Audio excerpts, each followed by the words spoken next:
Hello అండి, welcome to Pushpa dream kitchen. ఈరోజు అయితే వెజిటేబుల్ రైస్ మా పిల్లలు స్కూల్కి వెళ్తే వెజిటేబుల్ రైసే చేయాలని చెప్పేసి వెళ్ళిపోయారండి. ఇప్పుడు నేను త్వరగా రైస్ చేసుకొని తీసుకెళ్ళిపోవాలి. ముందుగా అయితే మీ దగ్గర ఏమేమి ఉన్నాయో వెజిటేబుల్స్ అన్నీ కట్ చేసేసుకోండి.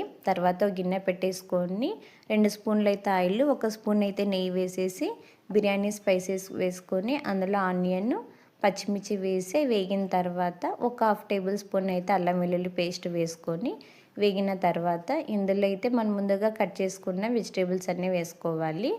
ఇక్కడైతే నేను ఏమేమి వేసానంటే beans, capsicum, sweet potato, carrot, potato, tomato, పచ్చి బఠానీలు, పసుపు వేసేసి ఒకసారి అన్నీ కలిసేలాగా అయితే కలిపేసేసుకోవాలి. మూత పెట్టేసి లో ఫ్లేమ్లో ఒక 5 మినిట్స్ అయితే అలానే మగ్గించుకోవాలి.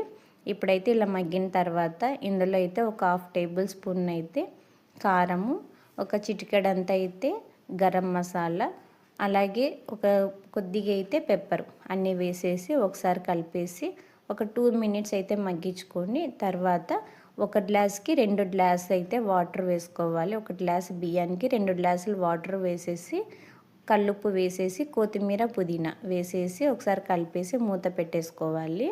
ఇలా నీళ్లు మరిగిన తర్వాత మనం ముందుగా నానపెట్టేసుకున్న బియ్యం వేసేసి కలిపేసుకోవాలి. ఇక్కడైతే నేను పిల్లలకి చేస్తున్నా కాబట్టి స్పైసెస్ అన్నీ తగ్గించి వేస్తున్నానండి. మీరు కావాలనుకుంటే మీ స్పైసెస్కి తగ్గట్టుగా అయితే వేసుకోవచ్చు. ఇలా ఉడికిన తర్వాత లాస్ట్లో అయితే ఇక్కడ నేను ధనియా పౌడర్ వేస్తున్నాను. మీరు కావాలనుకుంటే ఇందులో 1 స్పూన్ అయితే నెయ్యి కూడా వేసుకోవచ్చండి. ఒకసారి అంతా కలిపేసేసి ఇంకా అన్నం మగ్గిచ్చేసుకోవడమే, అంతే. రైస్ అయితే రెడీ అయిపోయింది. ఇప్పుడైతే ఇక్కడ నేను పెరుగు పచ్చడి అయితే ఆనియన్తో అయితే చేయనండి, పిల్లలకి క్యారెట్తో అయితే చేస్తున్నాను. క్యారెట్ చిన్నగా కట్ చేసేసుకొని అందులో పెరుగు, సాల్ట్, కొత్తిమీర వేసేసి కొన్ని వాటర్ వేసేసుకొని కలిపేసేసుకోవడమే. ఇలా అయితే చేసేస్తానండి పిల్లలకి పెరుగు పచ్చడి. ఇప్పుడైతే బాక్స్ కట్టేసేసుకుందాం, ఇంకా టైం అయిపోతుంది. ఇలా అన్నీ పెట్టేసుకొని కొద్దిగా అయితే కర్డ్ రైస్ కూడా పెట్టేసి తీసుకెళ్ళిపోయాను.